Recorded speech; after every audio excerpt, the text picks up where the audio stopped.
I'm delighted now to join my friend.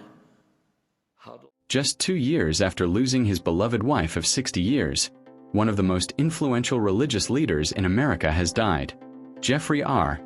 Holland, president of the Quorum of the 12 Apostles of the Church of Jesus Christ of Latter-day Saints, passed away on December 27, 2025, at age 85. His death marks the end of an era for the 17 million members of the LDS Church worldwide.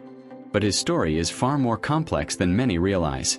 From a humble newspaper carrier in Utah to the second highest position in one of the world's fastest-growing religions, Holland's life was marked by profound love, academic achievement, passionate controversy, and ultimately, heartbreak. If you want to learn the full story of this powerful figure who shaped modern Mormonism, make sure to subscribe because this is a journey you won't want to miss. I testify that the future is going to be as miracle-filled and bountifully blessed. Jeffrey Roy Holland was born on December 3, 1940, in St. George, Utah, the son of a civic leader. Growing up in southern Utah, young Jeff worked multiple jobs including as a newspaper carrier, grocery bagger, and service station attendant. He was also a star athlete at Dixie High School, helping his team win state championships in both football and basketball. It was during high school that he met Patricia, a cheerleader who would become the love of his life. After starting his education at Dixie College, Holland served a 2-year mission for the LDS Church in Great Britain from 1960 to 1962, where he was companions with Quentin L. Cook, who would also later become an apostle. This mission experience proved transformative, as Holland discovered his calling as a teacher. On June 7, 1963, Holland married Patricia in the St. George Temple, beginning a partnership that would last 6 decades. Together they raised 3 children, Matthew, David, and Mary Alice, and watched their family grow to include 13 grandchildren and multiple great-grandchildren. Patricia was accomplished in her own right, serving as a counselor in the LDS Church's Young Women General Presidency from 1984 to 1986, and was known as a talented vocalist, author, and educator. The couple was inseparable, frequently appearing together at church events, their love story becoming legendary among church members. Holland's academic credentials were impressive. After earning his bachelor's degree in English from Brigham Young University, he obtained a master's degree in religious education from BYU in 1966. He then pursued advanced studies at Yale University, earning a second master's degree and a PhD in American Studies in 1972, where he studied Mark Twain under the renowned literary critic R.W.B. Lewis. His career trajectory was meteoric. At just 33 years old in 1974, he became Dean of Religious Education at BYU, founding the university's Religious Studies Center. 2 years later, he was appointed Church Commissioner of Education. Then in 1980, at the remarkably young age of 39, Holland became the 9th president of Brigham Young University, a position he held until 1989.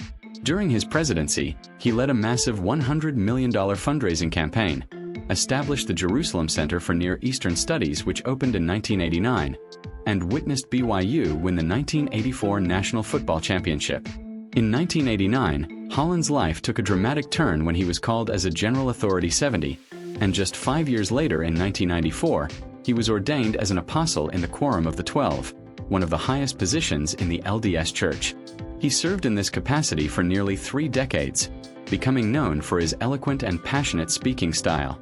In November 2023, he became acting president of the Quorum of the 12, and in October 2025, he officially assumed the role of president, making him next in line to lead the entire church.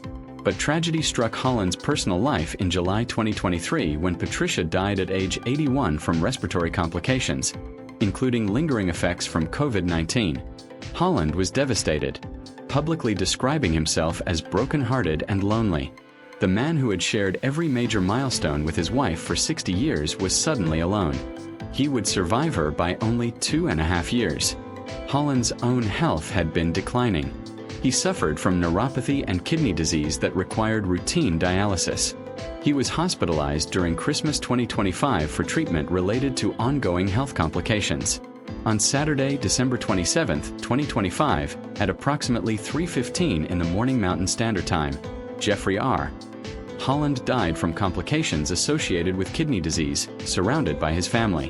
While Holland's devotion and teaching gifts earned him admiration from millions, his legacy is complicated by significant controversy. In 2021, Holland delivered a speech at BYU that became known as the Musket fire speech, which sparked intense backlash. Using militaristic metaphors, Holland called for more musket fire from BYU faculty to defend church teachings on marriage, using the word fire 10 times and musket 8 times. He compared scholars to temple builders who worked with a trowel in one hand and a musket in the other.